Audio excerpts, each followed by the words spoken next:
sono a casa.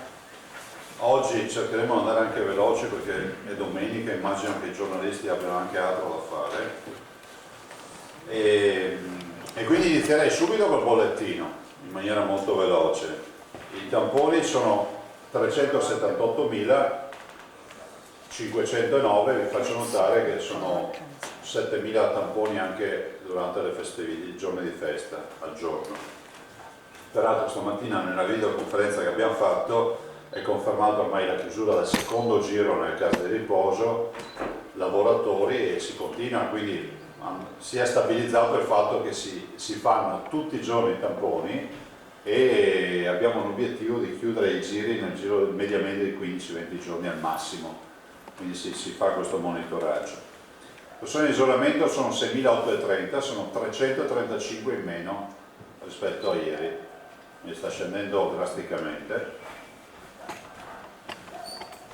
Poi c'è anche la sorella Bottacina, l'avvocato Botteon che salutiamo. Il numero dei positivi sono 18.318, sono 74 in più.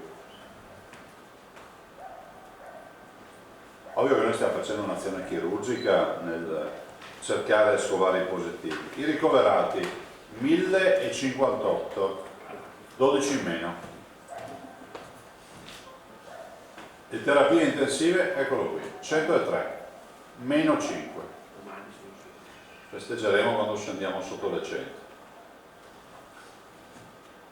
I dimessi 2694 più 24.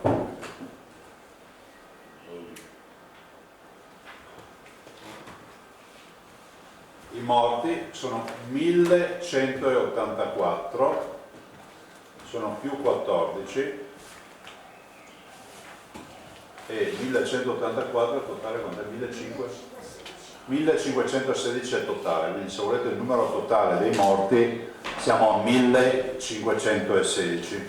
I nati 68. Io non capisco perché il sabato domenica nasce meno gente, proprio non riuscirò mai a spiegarmelo. Bene. Ah, perché sono programmati evidentemente, no? Bravo. Visto che serve l'ingegnere, ho sempre detto l'ingegnere. Perché gli ingegneri programmano, no, non vivono ma funzionano. Prima o dopo mi arriva una denuncia degli ingegneri. Boh, no, salutiamo fra l'altro gli ingegneri che sono una delle colonne importanti della nostra società. Questi sono i dati. Io vi dico solo che abbiamo pronta l'ordinanza, nel senso che è preparata l'ordinanza che oggi presento. Partiamo da questi due dati, li vedete bene, fate pure una foto, perché nel giro di 7-10 giorni vedremo se saremo stati bravi a far scendere i ricoveri e a far scendere le terapie intensive. Cioè fra 10 giorni questo potrebbe già essere un indicatore che si muove e questo ancora prima. Questi sono i due dati sui quali ci confronteremo, al di là di tutti gli algoritmi, tutte le storie, gli scienziati, tutte le elaborazioni, tutte le robe di fino. Questi sono i due dati. Sono pratico, no? Ve l'ho detto ieri. Per carità, possiamo discutere ore sui calcoli statici di un edificio, ma alla fine se a crepe ci sono infiltrazioni, sapremo che i calcoli sono stati fatti male. Per evitare che questi due dati salgano, è fondamentale l'impegno di tutti. Non spetta a me a fare l'educatore, però spetta a me, spetta a noi occuparci di sanità. Stiamo parlando di sanità pubblica e stiamo parlando di un virus che non colpisce la persona e quindi non rientra nelle scelte individuali prendersi il virus oppure no, ma purtroppo colpisce la collettività. È un virus che ha un'alta contagiosità e quindi nessuno di noi si può permettere di dire ma io esco senza mascherina perché tanto la vita è mia. No, la vita è tua, è la tua, ma quella degli altri non è tua. Mi sono arrivate un sacco di segnalazioni, lo sapete, e le segnalazioni vanno nella direzione che magari alcuni ancora non portano la mascherina, alcuni ancora pensano che sia tutto finito e io penso che sia fondamentale che non passi un principio che per colpa di qualcuno non si fa più credito a nessuno. era il mio calzolaio, vecchio calzolaio, che aveva sto cartello, no? Per colpa di qualcuno non si fa più credito a nessuno. E io mi ricordo che la vedevo da bambino, sta scritta, e questo mi è rimasto impresso, no? Che è il senso del bene comune, no? Per colpa di qualcuno che non pensa al bene comune non si fa più credito a nessuno. Quindi vi dico che l'ordinanza va nella direzione della volontà non di essere coercitivi, ma di tutelare la salute dei cittadini. E questo è un obbligo di legge che noi abbiamo, Lo dico anche nel rispetto delle migliaia, guardate, sto pesando le parole, delle migliaia di ragazzi che ci hanno scritto in queste ore. Si è rovesciato il mondo, no? Cioè, l'immaginario collettivo è che l'adulto è persona responsabile, il ragazzo è un po' più puledro, no? Sgroppa un po' di più. No, si è rovesciato il mondo. Noi abbiamo i ragazzi che scrivono su Instagram dicendo che c'è gente in giro senza mascherina o che se la mette al collo o col naso scoperto e che si lamentano del fatto che non si rispettino le regole. Penso che sia straordinario, no? I ragazzi sono le nostre prime sentinelle nel territorio e quindi io li ringrazio tutti. E come si dice, una volta abbiamo iniziato a fare la raccolta differenziata perché hanno iniziato i bimbi a dire ai genitori differenzia, perché a scuola mi hanno detto così. E quindi io faccio appello ai ragazzi che lo dicano agli adulti cosa si deve fare. Perché l'incoscienza e l'irresponsabilità di pochissimi va a ripercuotersi sulla libertà di tutti. Ragazzi, se questi due numeri aumentano in maniera importante, finisce che ci tocca riapplicare le restrizioni, ci siamo capiti, no? Se questi due numeri aumentano in maniera importante, non in maniera, diciamo, fisiologica, ma importante, perché un po' di ripresa ce l'aspettiamo anche, ma se aumentano in maniera importante vuol dire che si torna, come al gioco dell'oca, alla casella di partenza. E sarebbe una tragedia, perché stiamo discutendo di salvare gli ultimi lembi di attività commerciali, di parrucchiere, di barbieri, di spettacoli viaggianti, ristoranti, bar, insomma tutti quelli che non riescono ad aprire subito e qualcuno rischia di mettere a repentaglio il lavoro di una comunità perché decide di non girare con la mascherina. Ecco l'ordinanza. Allora l'ordinanza, ve lo dico subito, non vorrei che qualcuno poi dicesse ma ci sono delle robe scritte in DPCM, ma questa la sapevamo già. Abbiamo cercato di fare un'ordinanza come fanno i veneti, per titoli, quindi per titoli vuol dire che è facilmente consultabile, distanziamento, l'uscita di casa, cercando anche di mettere un po' in ordine le diverse, non abbiamo la presunzione di farlo per tutte, ma le diverse FAC, quesiti che potrebbero esserci, li trovate in ordinanza, abbiamo anche visto un po' le FAC, è un'ordinanza che non è in contrapposizione con le scelte nazionali, perché ogni volta che dico una roba c'è sempre la volontà di trovare, io non ho nessuna voglia di fare casino con nessuno, io ho solo un obiettivo, tutelare la salute dei veneti e fare in modo che questa regione diventi sempre più grande, importante e che sia sempre, come si può dire, centrale nella discussione a livello nazionale e internazionale. Punto. I miei confini sono come quelli del DPCM, quelli regionali. Bon. Allora abbiamo cercato di mettere in fila, valutando delle FAC del governo alle quali ha dato risposta, valutando le ordinanze che sono in linea con il dettame nazionale, e voglio anche dire che ho apprezzato che si sia riconosciuto che le ordinanze sono in linea, nel senso che andiamo verso un rinnovo dell'ordinanza con alcune, diciamo, spiegazioni ulteriori. Ve la leggo così ci mettiamo in meno. Vi dico i titoli: spostamenti nel territorio regionale, questo è proprio un titolo. Le visite ai congiunti sono ammesse in tutto il territorio regionale. Se riguardanti il coniuge, perdonatemi, le leggo perché i cittadini mi chiedono di poter avere spiegazione.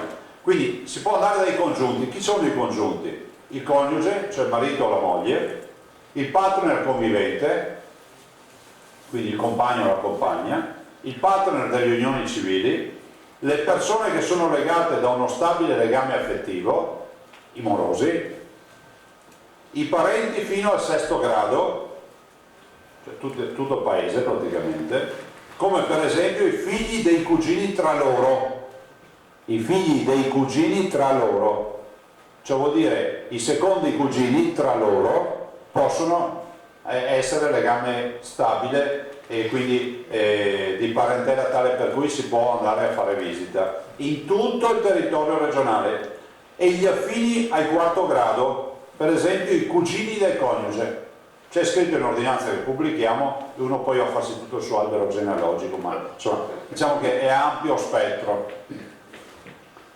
Distanziamento, altro tema. Il distanziamento non si applica tra persone conviventi. Cioè, ho voluto far stendere, l'avvocato Botteone è stato giusto interprete del fatto che sia una chiara questa ordinanza.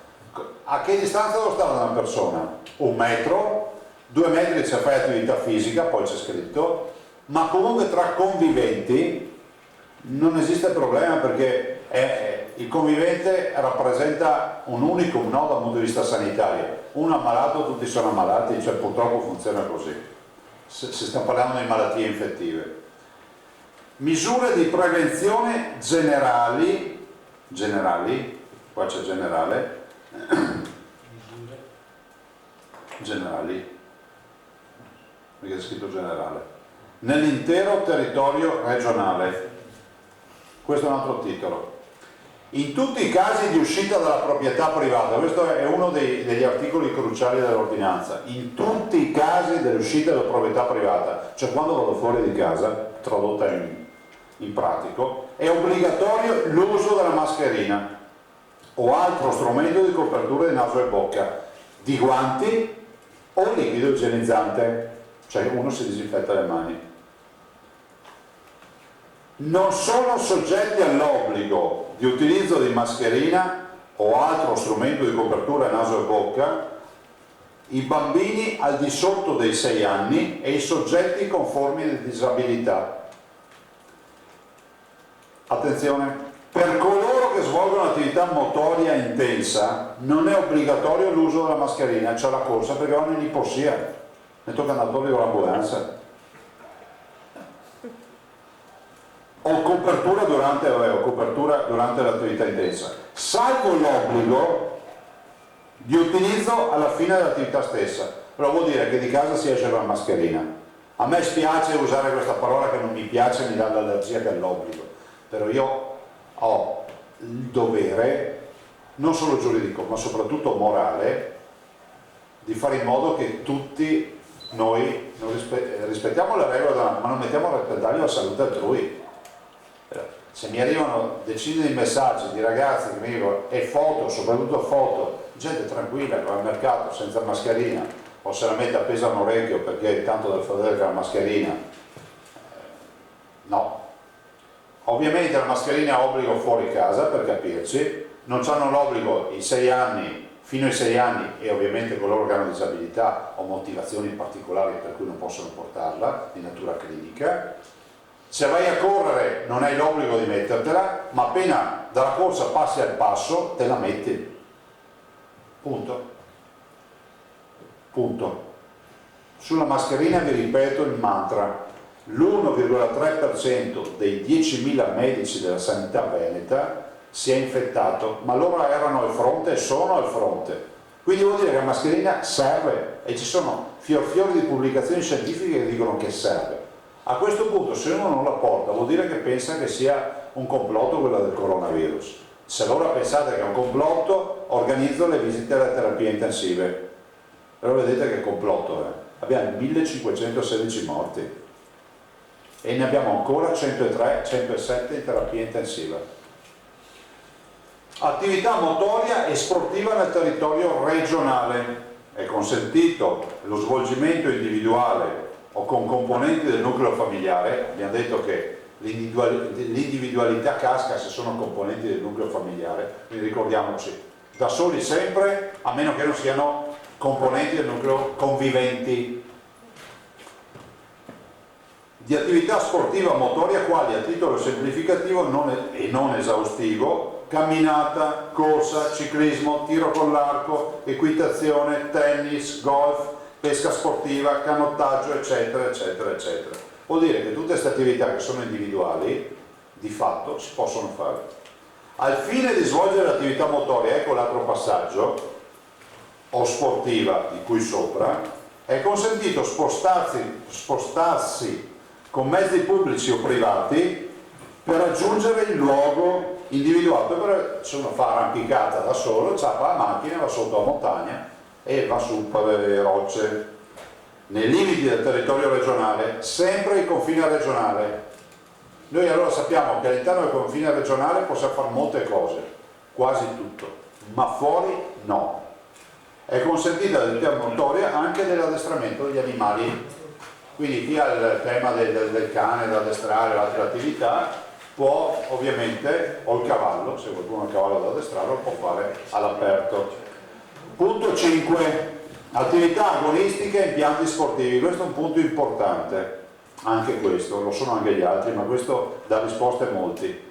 È consentita la pratica motoria o sportiva individuale nel rispetto del distanziamento di almeno 2 metri per gli atleti professionisti o non professionisti di sport individuali o non individuali in funzione dell'allenamento agonistico anche presso impianti sportivi al chiuso o all'aperto, ma in ogni caso a porte chiuse, incluse le piscine. Cosa vuol dire?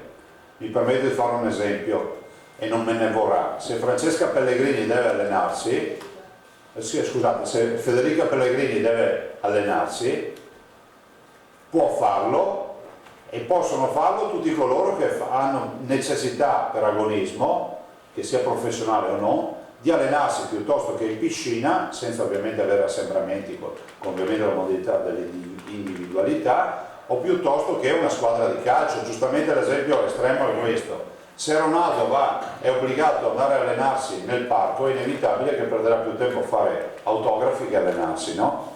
E quindi si è detto: riapriamo questi impianti, facciamoli utilizzare da coloro che fanno agonismo a porte chiuse, ma comunque si possano iniziare tipo il canestro o altre attività.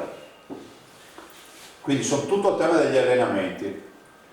E spostamento verso le seconde case e altri beni immobili. Fondamentalmente diciamo che è consentito lo spostamento verso e dalla seconda casa o presso camper, roulotte, imbarcazioni, velivoli, veicoli d'epoca o da competizione in proprietà o in locazione nel territorio regionale al fine dello svolgimento dell'attività di manutenzione da parte del proprietario o del locatario. Se devi fare manutenzioni alla tua seconda casa piuttosto che al camper, la macchina o altre robe, lo puoi fare se sei proprietario o locatario. Uno ha, che so, un'auto a noleggio che la deve manutentare perché va a farsi sfilate delle auto d'epoca o per altri motivi, lo può fare. Parchi, giardini e ville, sono aperti parchi, giardini e ville anche di quelle pubbliche. Chiusure festive ed esercizi commerciali. Qua magari andiamo veloci. Confermiamo che è disposta la chiusura nei giorni festivi degli esercizi commerciali di vendita di generi alimentari, apparecchi di elettronici, telefonici, di elettrodomestici, ferramenta, illuminazione, fotografia, salva la vendita a domicilio per asporto. Cioè la lavatrice di domenica non vai a comprartela, ma se sei qualcuno che te la porta a casa puoi acquistarla. Modalità di accesso agli esercizi commerciali e misure precauzionali sono quelle che conoscete. L'accesso agli esercizi commerciali avviene ad opera di un componente di ciascun nucleo familiare, quindi si va da soli a fare la spesa, per capirci, salvo accompagnamento di minori o di persone non autosufficienti. Se non c'è il bimbo a casa, si porta il bimbo appresso e va a fare la spesa. Negli esercizi commerciali e di servizio si applicano disposizioni di cui all'allegato. Abbiamo un allegato che è quello che conoscete: il distanziamento sociale, la mascherina, i guanti, il gel, tutte le cose che conosciamo. Quindi chi non ha la mascherina e non ha i dispositivi non entra nel supermercato o nel negozio. Modalità, commercio con consegna a domicilio. Evito di tirare la lunga e vi dico: è sempre ammesso il commercio con consegna a domicilio. Sapete che tutte le attività, anche quelle chiuse, possono comunque fare consegna a domicilio. Cioè il negozio di abbigliamento non è aperto, ma può consegnare il maglione o la camicia o l'indumento a domicilio relativamente alle attività sospese, con garanzia di distanziamento personale e uso almeno di mascherina e guanti. L'almeno vuol dire che se uno vuole fare anche di più lo può fare. 11. Vendita di cibo a domicilio. È ammessa la vendita di cibo con consegna a domicilio con rispetto delle norme igienico-sanitarie sia per l'attività di confezionamento che di trasporto e con obbligo di uso per l'operatore di almeno mascherina e guanti.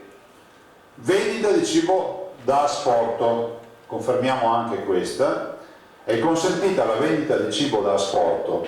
La vendita per asporto sarà effettuata previa ordinazione online o telefonica, quello la sapete, garantendo che gli ingressi per il ritiro dei prodotti ordinati avvengano dilazionati nel tempo e comunque negli spazi esterni anche di attesa, nel rispetto del distanziamento di 1 metro tra avventori e con uso da parte degli stessi di mascherina e guanti o garantendo l'igiene delle mani con idoneo prodotto igienizzante e consentendo nell'eventuale locale interno la presenza di un cliente alla volta, cioè uno alla volta entra a prendersi il cartone di pizza e poi fuori.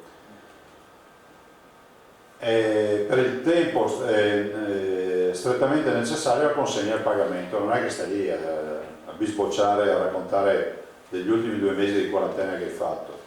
Gestore e addetti devono essere sempre muniti di mascherine e guanti, rimane sospesa ogni forma di consumo sul posto e nelle vicinanze ed è confermata la possibilità di consegna a domicilio e comunque ammesso l'acquisto di cibo rimanendo all'interno ed è comunque ammesso l'acquisto di cibo rimanendo all'interno del veicolo presso le strutture dedicate senza uscita di passeggeri, cioè McDrive per capirci, no?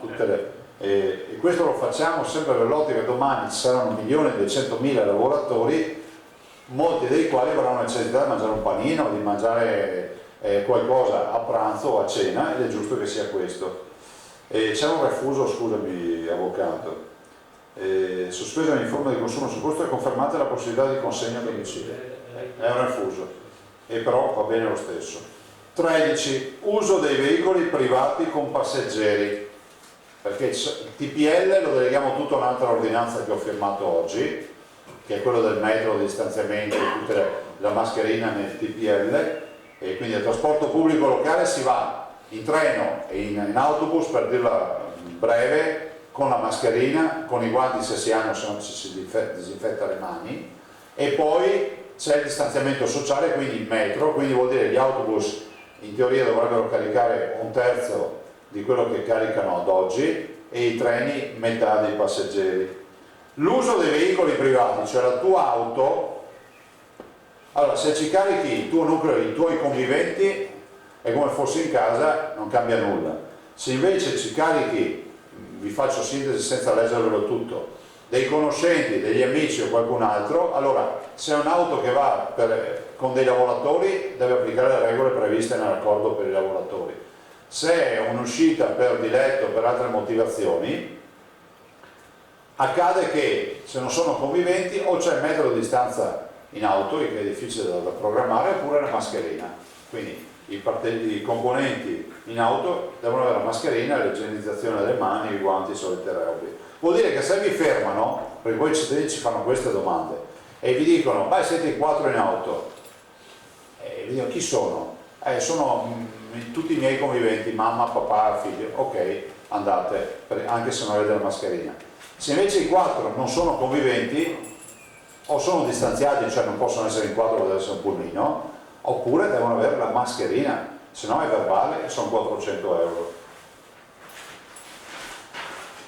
14ª misura, misure precauzionali in ambienti di lavoro. Noi applichiamo tutti, e sono in allegato, tutto l'accordo nazionale con i rispettivi accordi. Distributori automatici sono, vado veloce, sono autorizzati tutti, quindi distributori automatici non hanno più distinzione, sono autorizzati. Vi ricordate che abbiamo chiuso con la modalità restrittiva i distributori automatici per evitare che di notte magari si creassero dei microassembramenti. 16. Mercati e commercio senza posto fisso. Qui si conferma la misura, che è quella del mercato per l'alimentare, e ovviamente piante e bimbi, diciamo il banco per l'abbigliamento per bimbi.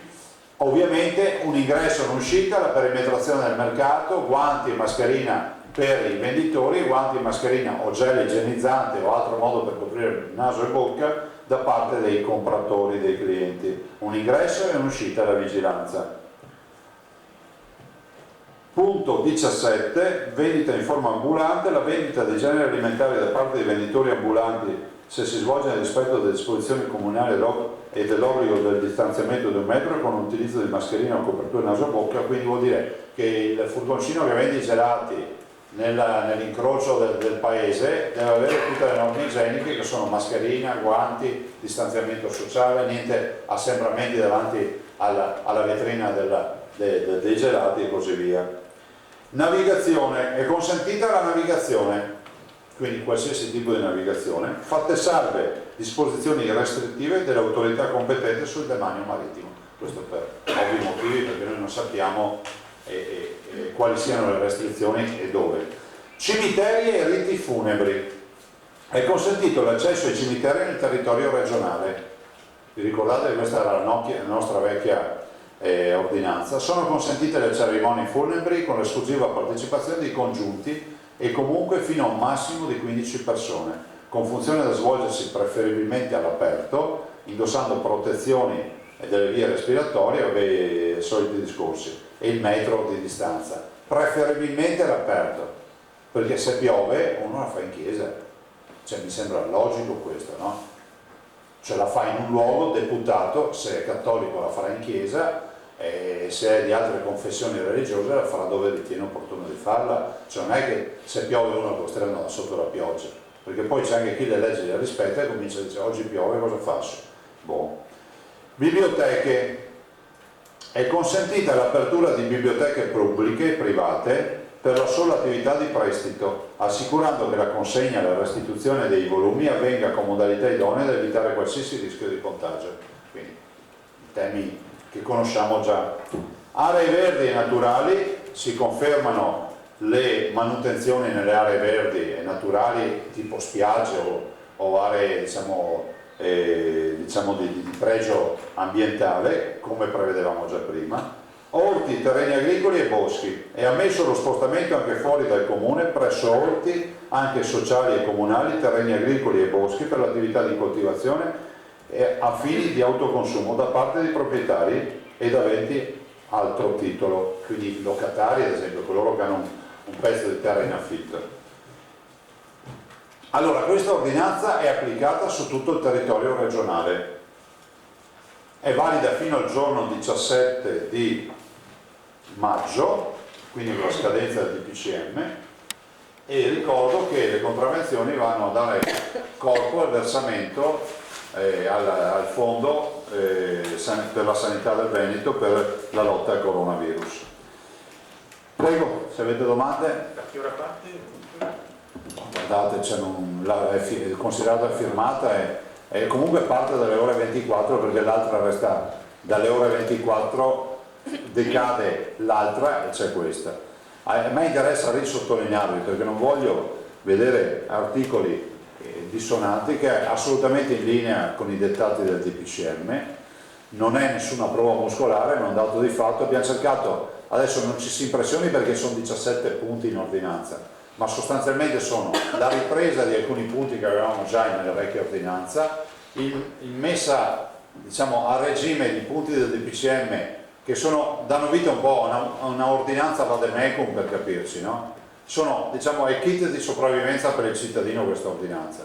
Già leggendola uno ha il 90% delle informazioni che gradirebbe avere, e quindi abbiamo voluto dare anche, come si può dire, siccome abbiamo visto che l'ordinanza gira nei WhatsApp eccetera, uno legge questa ordinanza che abbiamo scritto in maniera comprensibile, avete sentito i testi, dice boh, devo andare fuori a casa, quali sono i motivi? Vede spostamenti, li vede subito, e forse si dovrebbero scrivere così le leggi, ma ancora non si scrivono così. Domande? Allora scusate colleghi, visto che ci sarà una marea di domande. Ma che marea di domande? Io Non incentivarle. è facile prevederlo, direi se concentrate tutto in un solo intervento, perché sennò tocca fare 4 giri. Filippo me ne ha già battuto sulla spalla. Sì, c'era già Zenaro. Vai pure Filippo. Buongiorno Presidente. Ciao. Siccome oggi è prevedibile che sarà dato molto spazio anche ai provvedimenti nazionali dell'Istituto per aiutare i cittadini a capire qual è lo specifico di questa ordinanza regionale rispetto a quello che ascolteranno magari in TV sul piano dei provvedimenti del governo, cioè cos'è che in Veneto si potrà fare o non fare rispetto alle disposizioni nazionali. Parliamo di piccoli allentamenti o di piccole restrizioni. Ma guardate, le restrizioni sono l'uso della mascherina, i negozi chiusi la domenica. Allora, mascherina, restrizione. A me spiace anche chiamarlo obbligo, cioè se vai dal medico ti dà dei medicinali, no? Non è che è una restrizione, ti salvano la vita. Non capisco per quale motivo pochi, perché sono pochi onestamente, vedano la mascherina come un atto coercitivo, l'abuso di potere. Ho letto di un sacco di belle robe. Se fosse un virus che te lo prendi e ti sistema e non vai in giro, io dico, fai a meno di usare la mascherina, puoi morire, è una scelta tua, siamo un paese libero, ma qui c'è un problema anche di impegno e responsabilità collettiva. Quindi le mascherine noi le abbiamo applicate in maniera più, diciamo, importante, quindi l'uso della mascherina. I negozi chiusi la domenica cerchiamo di dare anche modo di fare in modo che ci sia sto polmone, no? Sta valvola di sfogo di abbassare la tensione un giorno alla settimana. Questa è la visione, no? Quasi tutto chiuso ci permette un giorno non dico di quarantena, perché poi si può andare a passeggiare, a trovare i congiunti, andare al cimitero, andare a un sacco di posti, però pensare che le attività che chiudiamo comunque frenano i centri commerciali, i luoghi di aggregazione importanti che ci preoccupano, noi lo manteniamo questo, finché possiamo lo manteniamo. E poi che altre coercizioni, cioè restringimenti c'è? Niente, cosa c'è? Diciamo la prenotazione per lo sport, perché abbiamo... Ah sì, sulla sport noi siamo molto fiscali, nel senso che si fa la prenotazione, si esce da soli, si consuma a casa, insomma la sport è applicato come norma un po' da tutte le regioni e anche dal governo. Diciamo che noi lo abbiamo visto in maniera molto più, diciamo, codificata, per evitare che a un metro dalla pizzeria ci sia la panchina e magari comincino a esserci micro assembramenti di chi mangia, di chi beve o quant'altro. Non è che sono un delitto gli assembramenti, ma il virus gode negli assembramenti perché si diffonde. E poi abbiamo il tema dell'attività sportiva che abbiamo recepito, insomma c'è l'attività sportiva, c'è tutta. Avevo una domanda secondaria, non è proprio Prego. il testo dell'ordinanza, però è molto legata. Tu dicevi ci aspettiamo una qualche ripresa fisiologica del virus. Ma sentite, escono 1.200.000 cittadini. E siccome hai a fianco il mago di modelli matematici, Lui sa tutto di questa cosa. c'è una previsione entro la quale si potrebbe dire vabbè, questo è un momento fisiologico legato all'emissione, non c'è. Ci stiamo lavorando, guardi, l'assessore Bottaccini ci sta lavorando, no, però sappiamo temporalmente se a 7 giorni, 7-10 giorni i ricoverati, se è stato fatto, gestita male questa fase, i ricoverati aumenteranno in maniera importante, punto. Come sono calati in maniera importante, aumenteranno in maniera importante. Non si dica poi che è colpa di Tizio, di Caio, di Pantalone, cioè qua è colpa di tutti. Se portiamo la mascherina gli diamo una stretta finale, se non la portiamo, pazienza. Vorrà dire che la comunità ha deciso, o meglio, per colpa di pochi, molti si ammaleranno. Allora io vado da sinistra adesso a destra. Allora scusa Massimo, così facciamo Gatto di Sky TG24, poi TGR, poi Fois, poi Emiliano e poi Antonella Prigioni, poi passo ai giornali. Ciao Gianfranco. Buongiorno Presidente, non solo un chiarimento di natura tecnica per quanto riguarda la navigazione, cioè parliamo di acque Interne, sì, di acque mare e acque interne. senza limiti se non previsti dall'autorità competente. Le restrizioni tipo le capitanerie, che so, cioè c'è una scelta della capitaneria di non farle circolare, che so, in laguna, dico delle cretinate, nel senso che faccio degli esempi che non hanno forse neanche senso. Però dico, se ci sono delle ordinanze delle capitanerie per più disparati motivi, noi però, ecco, questa ad esempio, lo chiedevo prima a Filippo, è una norma tipica sartoriale che può andare bene solo al Veneto. Cioè che il Veneto cioè, capite che il DPCM non prevede proprio il tema della navigazione, ma da noi è come togliere le biciclette in Olanda, insomma ragazzi, cioè da noi la navigazione la si fa nei fiumi, Venezia vive di navigazione, i ragazzi si spostano, cioè ci si sposta con l'imbarcazione per andare a fare la spesa, quant'altro, quindi va pensata anche questa roba. Un altro, sempre una curiosità, tante che arrivano, le autoscuole, nessuno ne parla. Delle autoscuole ci hanno anche scritto, però al momento è il codice Ateco, non so. No, sono codici a tempo chiuso, quindi l'attività didattica può essere fatta a distanza. E per il resto invece codice a tempo chiuso. Codice Ateco chiuso, però possono fare l'attività di... prego.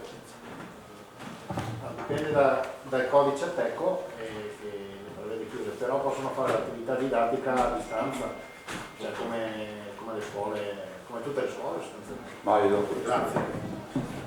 Bene, altri? Poi Massimo Fendaro, TGR. Presidente, una cosa, allora, lei ha concentrato la sua attenzione sui ragazzi che sono stati bravi, eccetera. Ecco, i ragazzi, più che il cugino di sesto grado, hanno esigenze con amici che non possono... Morose e morose si chiamano. No, anche il cerchio, diciamo, degli... Morose e morose. E basta. Devono averne tanti, insomma. Guarda che non sia la storia di quella della cadena da saltare, eh? Te la ricordi? Quello che non riesce ad andare in spiaggia dove c'è una catena. Ah sì, no, comunque sì, insomma, nel senso che loro le esigenze dei giovani. Poi Cioè sanno che devono andare dal moroso dall'amoroso, dagli affetti. Per quanto riguarda invece il più generale, oggi leggevo sui giornali che il governo non ammette di andare verso le seconde case, o sbaglio? Ma per manutenzione infatti no, attenzione, non ci si dorme dentro, no, è chiaro, una persona, è scritto, io l'ho letto velocemente, uscita individuale solo per andare per finalità di manutenzione o vigilanza, cioè capite che non possiamo dire a un cittadino che ha una proprietà... non può neanche andare in montagna perché vuole andare in No. E l'ultima cosa, forse non ho capito io, le macchine, gli autoveicoli, allora ci si muove per lavoro o per necessità mediche, giusto? Per quanto riguarda il lavoro io posso andare in 4 a lavorare? Rispettando le norme dell'accordo fatto con i sindacati, cioè, è come fosse fabbrica, all'interno della macchina non c'è fosse... più il metro di distanza ma c'è la mascherina e basta. Ok, ho capito, grazie. Fois, avete Veneta Antenna 3. Buongiorno Presidente, Ciao. la prima domanda che devo farle è sui mercatini, forse non ho capito bene, i mercatini a chilometro zero, quelli di Campagna Amica che si fanno la domenica, questi riprenderanno... vendono cibo, devono essere perimetrati, un ingresso e un'uscita, quindi banalmente una cordella di nastro di quello bianco e rosso tanto per quello da cantiere, poi per andare nella banalità, dove si può fare molto di più, transenne, pannelli, artisti, di tutto. Nastro, un ingresso con la vigilanza e un'uscita, quindi si entra da una parte e si esce dall'altra. Chi entra deve avere mascherina, guanti oppure aver igienizzato le mani. Anche la domenica potranno essere aperti? Tutti i giorni, perché sono mercati. Presidente, lei ha sempre detto, e l'ha ribadito anche adesso, che bisogna seguire le regole tutti assieme per uscire da questa situazione, poi però ha anche detto che bisogna stare attenti a non esagerare. Io vorrei tornare sull'episodio che si è verificato a Jesolo perché ha creato veramente molte reazioni, e la multa per il caffè, la multa di 400 euro. E persino il sindaco di Jesolo, Valerio Zoggia, ieri ai nostri microfoni ha detto che lui non è d'accordo questa multa, anche perché bere il caffè è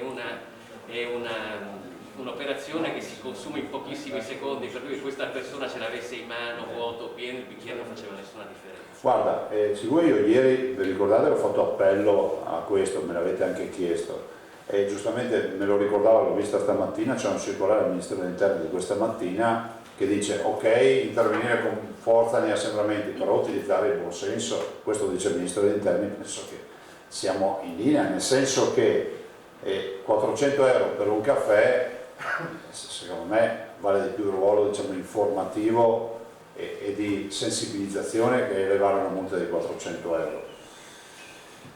Guardate, dobbiamo essere comunità, siamo una comunità, cosa volete che vi dica? Io, se avessi avuto il blocchetto di verbali non l'avrei fatta, qualcuno di voi avrebbe fatto una multa di 400 euro per un caffè.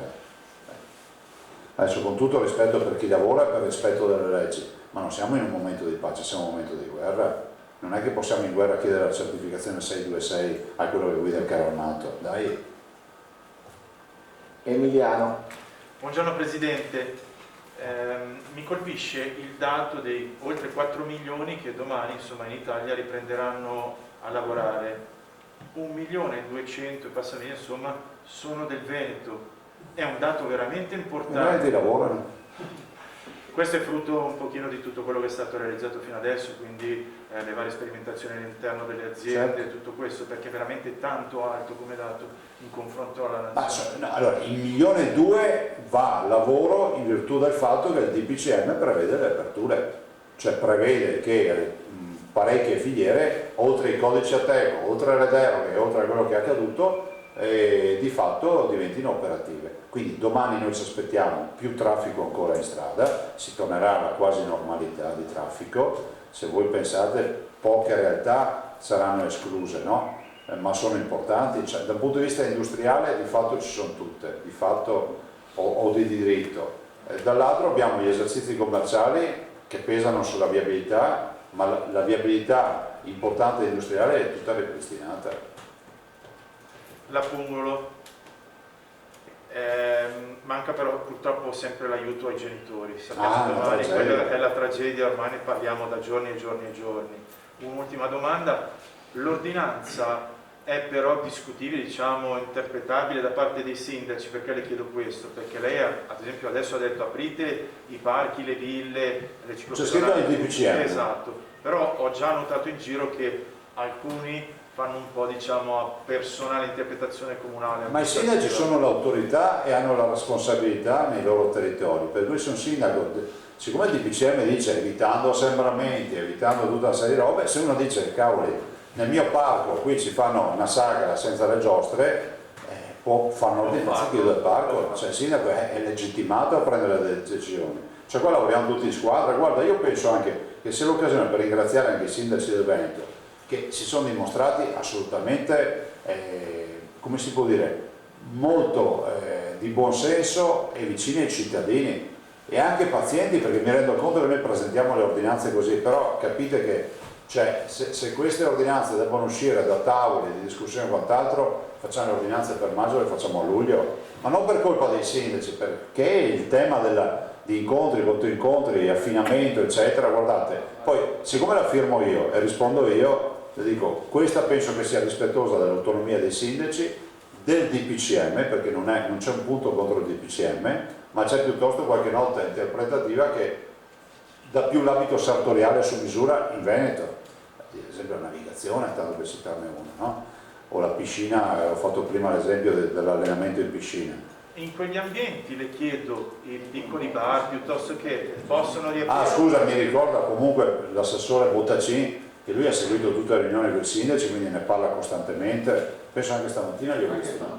Anche stamattina alle 11. Noi facciamo dall'inizio dell'emergenza degli incontri frequenti con i 7 presidenti di provincia e poi il rappresentante dell'ANCI, Mario Ponte, quindi i sindaci sono costantemente informati, aggiornati, tenuti al corrente anche sulla questione dell'ordinanza. Vi chiedevo all'interno delle strutture sportive, anche i piccoli bar possono riaprire o ancora no? Al momento no, lo dico apposta per far capire. No, purtroppo no. Però insomma guardate, adesso la vera fase è quella che da qui, che ci giochiamo, è quella da qui al 18.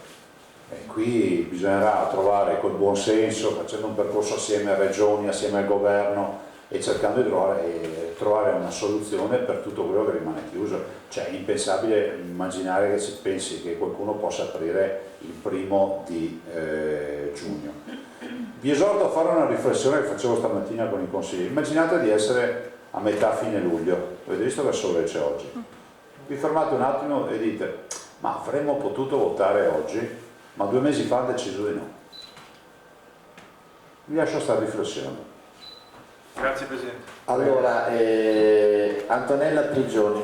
Buongiorno Presidente. Ciao, Antonella. Non si può uscire di regione se non per motivi validi. Chi esce per motivi validi, quando rientra deve rimettersi in quarantena? No. Non deve segnalare nulla? Guarda, uno dei casi tipici che abbiamo affrontato in più occasioni e anche agevolato, aiutandoli anche a compilare, perché guardate, noi qui facciamo azione anche di aiuto di compilazione di domande, eccetera, quindi ringrazio tutti coloro che sono qui in sala operativa, protezione civile, e tutti insomma quelli che lavorano, è quella dell'andare a trovare il genitore, capita spesso, che si è gravemente infortunato o ammalato improvvisamente, magari fuori regione, e soprattutto con la Lombardia, il Friuli, Venezia e Giulia ne abbiamo tanti, e quindi capite che è stato un problema all'inizio, insomma abbiamo inquadrato, cioè i validi motivi ai cittadini sono validi motivi, un familiare che si ammala e una cura urgente che bisogna fare, un appuntamento da uno specialista, c'è chi magari va fuori regione, penso ai lombardi o agli emiliani o ai romagnoli che vengono in Veneto per curarsi, insomma sono tutti validi motivi. Grazie. Passiamo ai giornali e non, ai colleghi che scrivono non potendo essere presenti. Cominciamo con Andrea Ceroni che pone un tema secco. Posso prendere la macchina a Jesolo e fare una lunga passeggiata in spiaggia? Scusa, ma posso arrivare da Vicenza con la mia macchina a Jesolo e fare una lunga passeggiata in spiaggia? Sì. Perché può fare attività sportiva, abbiamo, anche a nuotare. È previsto che, ma è fatto il DPCM che lo dice oltretutto, è previsto, ma lo diciamo noi in maniera particolare, è previsto che l'attività sportiva individuale tu la puoi fare e puoi raggiungere il luogo dove vuoi farla. Per cui se uno si deve specializzare a correre in spiaggia, correrà in spiaggia, se vuole che lo dica. Non c'è rischio, Presidente, che le spiagge sono prese d'assalto, se Ma è vietato l'assembramento e l'uso della mascherina. Alda Banzan, Gazzettino. Ma del resto dobbiamo abituarci pian piano a un percorso verso la normalità, e la normalità, se qualcuno ancora non l'ha capito, per un periodo della nostra vita sarà con la mascherina. Cioè non vorrei che qualcuno, questa è una forma, come si può dire, di avvicinamento a una nuova vita che durerà un po' di mesi, che è quella della mascherina, per questo la rendiamo ancora obbligatoria.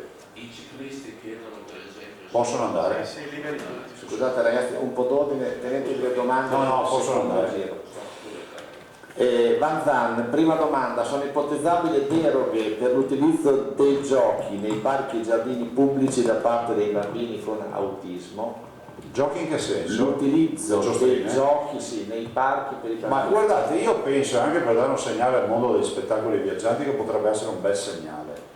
Cioè le giostrine, iniziare almeno dei parchi pubblici, perché si inizierebbe già a dare un segnale. Adesso oggettivamente dire che il trenino o la giostrina, intanto ci servono i bimbi che sappiamo che naturalmente sono quelli che meno si infettano, possono avere la mascherina, comunque sono distanziati perché non stanno attaccati, almeno diamo un segnale di come si può dire, anche di normalità a questi bimbi, perché poi i bimbi vedono veramente, pensate che con che angoscia hanno vissuto i bimbi, io lo vedo dai disegni che mandano, infatti li stiamo facendo anche visionare e validare dagli esperti di psichiatria infantile, per far modo anche di capire se c'è un percorso, anche una narrazione di quello che mandano, no? Perché usano delle parole che per noi magari non hanno significati, ma nell'unicum magari ne viene fuori anche qualcosa di importante. Seconda domanda, secondo lei quando potranno essere aperte anche le altre attività economiche in Veneto, secondo gli indicatori del decreto del Ministro Speranza? Ma io spero che si possa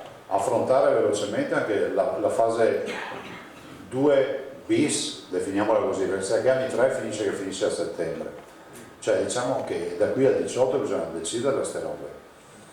Domenico Basso, TVA Vicenza, direttore, in questi giorni c'è due domande, la prima, in questi giorni c'è molta più gente in giro e non tutti hanno capito che il virus è dietro l'angolo pronto a uccidere di nuovo, si vede gente con mascherine abbassate, gruppetti di persone che parlano come ai bei tempi. Forse non sarebbe il caso che i sindaci attuassero controlli più serrati e che i trasgressori venissero stangati, e adesso che si decide il nostro futuro? Sottoscrivo ogni parola, ma lo sottoscrivo perché, ripeto, se fosse un virus che ti vede discutere una partita individuale, ma qui ognuno che non porta una mascherina è un irresponsabile, punto. Che non sto incitando nessuno ad azioni manesche o quant'altro che sono da condannare, abbiamo già visto che è accaduto ed è una roba vergognosa quello che è accaduto, nel senso che non si vanno a picchiare le persone, però è pur vero che non possiamo tollerare e esco dalla vicenda che è accaduta, ma parlo di quello che segnalava il direttore Basso, non possiamo tollerare che ci sia chi fa il fenomeno in giro. E di fenomeni non abbiamo bisogno in sanità. Seconda domanda, il no alla mascherina, cioè il no alla mascherina mentre si fa, specifico io, l'attività agonistica, vale anche per il no dei polking, è uno sport anche questo che implica uno sforzo. Ancora non abbiamo qualche basso. No, guardate, sì, immagino di sì, perché se il dispendio energetico prevede iperventilazione e ossigenazione del sangue importante, la mascherina va in ipossia. Cioè vuol dire cosa? Che tutte le attività fisiche che prevedono, ma anche durante un'attività lavorativa che prevede grande sforzo fisico, cioè tu non puoi avere la mascherina, ma questo ce lo dicono i clinici, è stata un'osservazione che si è fatto avere i clinici, cioè evitate la mascherina quando c'è tanta respirazione, perché è come respirare dentro in un sacchetto. Avete mai provato? Da bimbi si provava, anzi non si possono dire queste robe, e poi no, beh, ci siamo capiti, no? Boh. Il direttore Ancetti chiede e dice che le domande che più frequentemente arrivano al giornale riguardano le autocertificazioni. Servono ancora? Sì. Cosa? C'è un nuovo modulo. C'è un nuovo modulo. C'è una versione 3 adesso. Per i coniugi resteranno negli atti tutte le storie.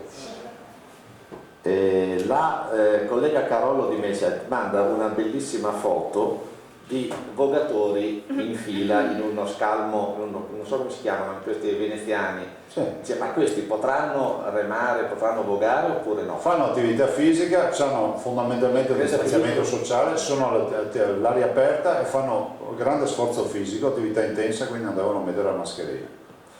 La mettono nel momento in cui vanno via di abbrivio, si fanno dondolare dalle onde, allora devono mettersi la mascherina.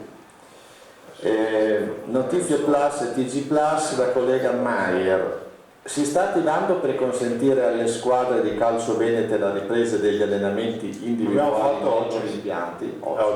È oggi nell'ordinanza.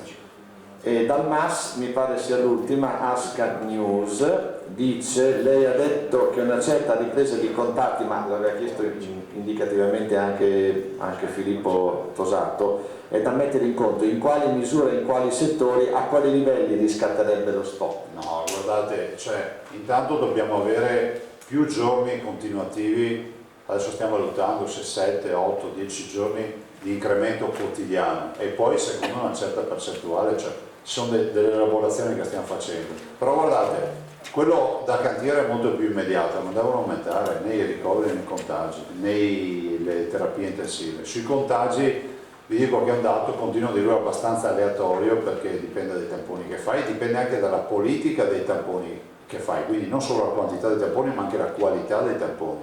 Capisci che se tu non sei andato a tamponare tutti gli ospiti delle tue case di riposo e hai dei tamponi fatti nella popolazione, ha un altro significato. Io sono andato nel covo del virus e altri magari sono andati a fare delle campagne che so tra i volontari e quindi sono meno esposti di coloro che sono nelle case di riposo. Volevo dire una roba, visto che parliamo di tamponi, volevo ringraziare ovviamente l'Università di Padova, il professor Crisanti e in particolar modo i cittadini di Vo. Vo deve avere una medaglia al merito, deve avere un'onorificenza, ma non lo sto dicendo come battuta, lo valuti anche il capo dello Stato. Perché? Perché penso che vedere una comunità che ci rappresenta, sono veneti, che si mette a disposizione, bimbi compresi, ma voi vi ricordate da bimbi quando si va a fare la puntura? Sono i bambini in fila che si fa fare il prelievo del sangue e tutti lì dedicano ore a mettersi in fila e quindi abbiamo 3.000 prelievi di sangue, poi verrà fatta la mappatura del genoma, verrà fatto il test serologico, il tampone, guardate che è una roba unica, parlate di questo, non è solo un case history di natura sanitaria, ma anche di natura di civiltà, di senso del bene comune. Allora io dico, vedo uno senza mascherina e vedo 3.000 persone a Vo incolonnate per farsi fare un prelievo che servirà a combattere il virus per tutti, un senso del bene comune. Allora capite? Vo va valorizzato dopo essersi fatto 14 giorni di quarantena, tamponi in ingresso, tamponi in uscita, non so, qualcuno di voi ha fatto il tampone, non è proprio al massimo della vita fare il tampone, cioè di meglio nella vita. Prego. Messaggio, nei 2 giorni uno 6,50 prelievi e in coda alle 8:30 50 volontari stamattina. Ecco, 50 volontari stamattina, i primi 2 giorni 1650 prelievi. Guardate, io ho visto le foto, i bimbi in coda, lì a fare il prelievo, magnifici, quindi veramente i miei complimenti a quelli che sono, direi anche, cioè, la sublimazione dei veneti ce l'abbiamo a voi, cioè per quello che hanno fatto, veramente, ci sta facendo fare una figura di altissima qualità a livello internazionale e anche di un grande segnale di civiltà. Presidente, sempre in questo ambito, il collega Basso ci gira la domanda, devo dire, comunque ve lo anticipo, dirò a Ciambetti che dia il premio Leone, il Leone che si dà come riconoscimento annuale a un'autorità che venga data alla comunità di Bo, assolutamente. L'abbiamo dato a Federica Pellegrini l'anno scorso e io penso che sia pronto Bo. So che lì c'è tutto un comitato di gente che pensa, verifica, però bisogna dargli un premio straordinario, va dato. Evito incidenti diplomatici, io glielo darei anche subito, ma siccome c'è il Leone del Consiglio e tutto per la Regione, è giusto che chiedo che si valuti fino in fondo questo. E l'ultima domanda mia è un'osservazione che arriva dalla figlia di un non vedente che pone un tema, devo dire, toccante. I non vedenti si devono recare al lavoro con mezzi pubblici e vivono momenti di angoscia. Come facciamo, dicono, a percepire i distanziamenti, cioè quindi i posti segnati con la croce? Oppure entrare e uscire laddove non c'è l'accompagnamento a voce sull'autobus? Beh, quello è un problema che se c'era anche prima e va risolto, ma non dipende dal coronavirus. È un problema grave, ma non c'entra niente col coronavirus. Invece il tema del distanziamento è un altro tema. Posso dire, siamo una comunità e siamo civili. Un non udente lo si vede e l'appello a tutti di fare anche quell'opera di, come si può dire, di assistenza civile che un popolo civile fa. Perché c'è inutile che io stia a dire che una donna incinta deve essere fatta accomodare in un autobus. Mi sembra l'APC o un anziano. Basta? E i colleghi delle TV incombono, Fois e Emiliano, e poi chiudiamo. Perfetto. Allora, la mia prima una cosa rapidissima, si possono fare i traslochi, effettuare i traslochi? Sì. Perfetto. La seconda invece, non so se sia l'assessore Lazzarino che è più dentro la vicenda, mi chiedono se ci sono delle date per la ripartenza e le modalità di esecuzione delle terapie a domicilio comportamentali che le professioniste effettuano a casa dei bimbi affetti da disturbo dello sviluppo. Domani facciamo un incontro con tutte le associazioni, insomma, per lo sviluppo di tutte queste attività. Ecco, l'ultima domanda invece, Presidente, è su quello che riguarda i mezzi pubblici, che è uno dei nodi fondamentali anche della lotta al contagio da coronavirus, perché ci segnalano proprio che in diversi autobus, per esempio qui nel veneziano, almeno un 30% delle persone non indossa la mascherina. È pensabile che ci sia un corpo speciale, magari di vigili? Ma guardate, io penso che sia una sconfitta fare un corpo speciale. Allora, chi è che metterebbe le dita dentro nella presa della corrente? C'è qualcuno che metterebbe le dita?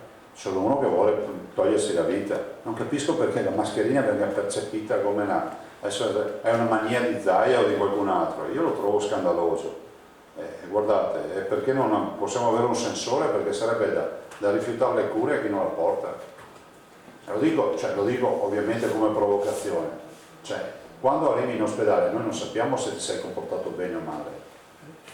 Però se potessimo saperlo, almeno sapremo chi abbiamo davanti. Avremo anche un dato epidemiologico, che se uno non lo porta capisci perché ti arrivi in ospedale. Però guardate, la roba più tragica è che si mette a repentaglio la salute di altri cittadini e questo è molto più grave. Emiliano, poi l'ultima domanda e chiudiamo. Volevo sentire, Presidente, Prego. la vostra opinione sul plasma, che sta dividendo o sta anche un pochino accendendo la speranza. Diciamo, sentivo anche Crisanti che ne parlava bene, insomma. Avete qualche riscontro? Sì, il So che riscontro. le sperimentazioni sono molte in questo momento. Noi abbiamo 12 pazienti in sperimentazione. Plasma cosa vuol dire? Prendiamo il sangue ve la dico in maniera banale, quindi mi scuso con i clinici, ma così capiscono tutti. Preleviamo il sangue da chi è stato malato e sappiamo che ha già gli anticorpi neutralizzanti. Prendiamo la parte di sangue che è il plasma, viene lavorato in laboratorio, va messa in dei contenitori, nelle sacche, dopodiché quando c'è un malato si inietta il plasma perché ha gli anticorpi dentro. Ve la banalizzo molto, però tutti capiscono. Cioè gli antagonisti del virus li iniettiamo e le cure funzionano, nel senso che si vede che il trattamento con il plasma va in questa direzione. Noi siamo stati i primi ad applicarle, abbiamo una sperimentazione in corso che è iniziata penso per primi in Italia, però è pur vero che è cambiato il mondo nel giro di un mese e mezzo. Cioè pensate che siamo partiti un mese e mezzo fa che sembrava una roba veneristica, a parte il fatto che si è utilizzato anche con la spagnola questa modalità, a inizio secolo. E poi ad oggi abbiamo un sacco di aziende, si dice che ci siano almeno 160 test sierologici disponibili sul mercato, cioè c'è stata una proliferazione paurosa, quindi adesso siamo agevolati dal fatto che dobbiamo preparare sacche pronte per settembre, ottobre, quando magari ci sarà una recrudescenza, e quindi avremo anche la cura e la terapia con il plasma. Grazie. Ragazzi, l'ultimissima domanda, poi chiudiamo. L'asporto, dice la collega Nicolussi Moro del Corriere del Veneto, chiede: l'asporto può essere proposto anche ai cittadini che abitano in un altro comune rispetto a quello del ristorante? Sì. Non è che il cliente che si sposta per andare a prendere il cibo fuori comune, comunque nell'ambito della regione, rischia di essere multato? No, perché può andare a prendere il cibo, dopo dice anche che andava da Amorosa, sei a posto. Grazie. No, volevo dire, vi lascio con una riflessione sobre il disco. Questo qui è un bimbo di 8 anni, questo è il bambolotto del bimbo, no? Della bimba, non so. Bimba di 8 anni. Non c'ho il nome perché non c'è il nome. No, non c'è il nome, ho guardato anche nella mail che c'è stato mandato. Non c'è il nome. 8 anni, mette la mascherina alla bambola. C'è qualcuno che ha molti più anni di 8 anni e non ci arriva ancora a capirlo. Vi ho detto che si è rovesciata la piramide. Quelli che erano ritenuti responsabili sono eccezionali, che sono i ragazzi, che hanno un senso di responsabilità di comunità pauroso. E purtroppo noi adulti invece qualcuno marca male. Ma mostra anche quello che diceva lei, Presidente, prima, come è cambiato per i bambini la percezione del mondo. Certo. Ma ormai i giovani sono predisposti culturalmente al tema della mascherina, per i bimbi non ne parliamo. Il problema è che questa è un'abitudine di vita che dovrà anche interessare noi, gli adulti, gli anziani e tutti. Grazie, buona domenica, ci vediamo domani con un po' di bilancio sulle aperture. Grazie. E un po' di novità anche domani.